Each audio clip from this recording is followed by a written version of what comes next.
Hello friends, this is Christian Wiese. Today's presentation is Our Essence is Born in Stillness. So I wanted to start out with a story that was told about Krishnamurti. It was said he was probably in India at that time, and suddenly a monk appeared at his residence and said he had walked for 11 days when he heard that he had arrived, and he had a question for him. So JK let him in and they had a little discussion, and essentially the monk asked him and said, look, I've been searching for enlightenment for the last 14 years. How do I get there? And JK said to him, well, who exactly is conducting the search? Who wants to reach at enlightenment? And after some reflection and silence, the monk discovered that it was indeed the mind that was looking for enlightenment. And at that moment he was able to step out of the mental loop and had finally achieved what he always wanted. So with tears in his eyes, he said, thank you, and was just about to leave. But JK said to him, well, why don't you stay a little longer?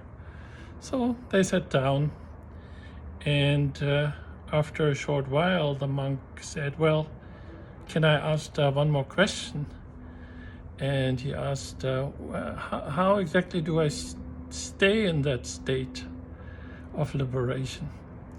And JK smiled and said, well, that was the reason why I wanted you to stay a little longer, because I expected this question to pop up. And my question to you is, who exactly is asking this question? The mind that was still, or the mind that was searching as before? And again, the monk went into silence, and again, tears streamed down his face. And when he finally got up, he said, well, thank you very much. You won't hear from me again. So I think it's a priceless story of the ability to step out of the workings of our mind. It happens, I think, more often than you think. In my case, I mean, there were many spiritual aha moments, but I remember the day when I discovered that my quest for enlightenment was just an attempt to be somebody. And when that insight happened, I also became very still. It was a very moving experience. So I think we can have those insights when the mind understands itself and becomes still quite often, but we can't have it all the time. So to me, the significance of the monk story was, in a sense, we will always be on a treadmill. In a sense, we will always return to that what we consider to be our self, our conditioning, our thinking. It's kind of automatic, but it's all right. We always have the ability to step out of it. So insight is one way to become still. The other is sight. I often comment on nature, and when I see trees, like the tree behind me, I become still, because it's just such a beauty to be lost in that artwork, in that movement of leaves. And it happens with people, it happens in special circumstances. So I would call that, the sight I would call grace. It's something that it's not coming from internal, like us understanding the workings of our mind. It's coming from the outside. Again, a little example I can give. Those things are always hard to communicate, but I try my best. The other day I was in India, and I was texting a friend. I think she reached out, and it was something about her move. So it was a pretty mundane conversation we had. But she started out by saying, oh, by the way, I started this conversation at 111, which adds to 3 in numerology. That's one of those angel numbers. You can, look them up and see what they symbolize. And then she added, well, it's actually no longer so meaningful to me. And I said, well, it's meaningful to me. And the reason was that on that day, I always keep an eye out on the number of the day. And on that day, in my time zone, at least in India, it was already 3. The day was 3. So I thought, I see the connection. And then she said, yeah, it's meaningful to me too. And at the end of the conversation, as I said, I don't remember anything special outside of discussing her move.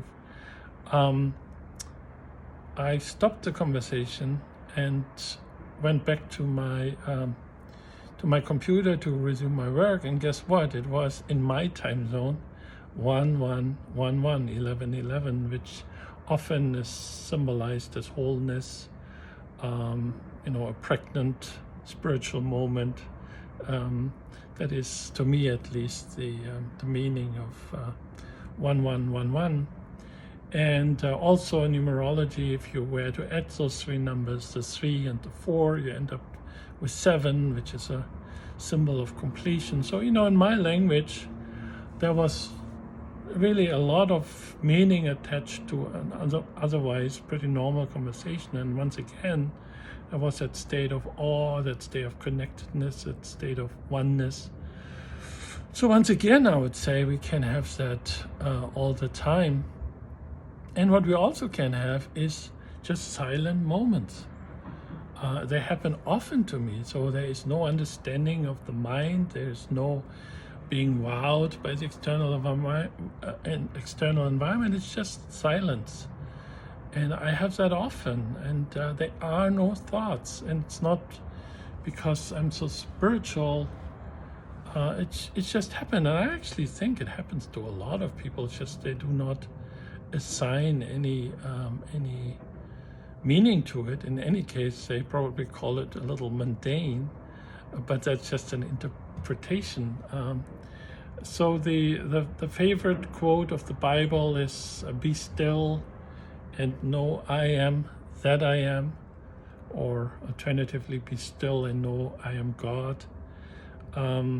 That's really where our essence is born, in stillness.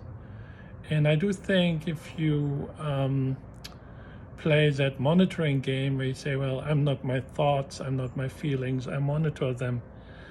This is mindfulness. It's not that, because the moment you hear a voice in your head, you're actually out of it. It might be more spiritual, it might be a better outcome than if you are driven by your thoughts and you're driven by your feelings and maybe do stuff that you later regret. But it's not the pure thing. The pure thing is absolute stillness. And the question is how to get there. Well, anybody who embarks on a spiritual life gets there, because that what we are looking for is looking for us, and that those higher energies have a way of getting our intention. All right, I hope that wasn't too confusing. I hope it helped. Have a great day, everyone. Bye.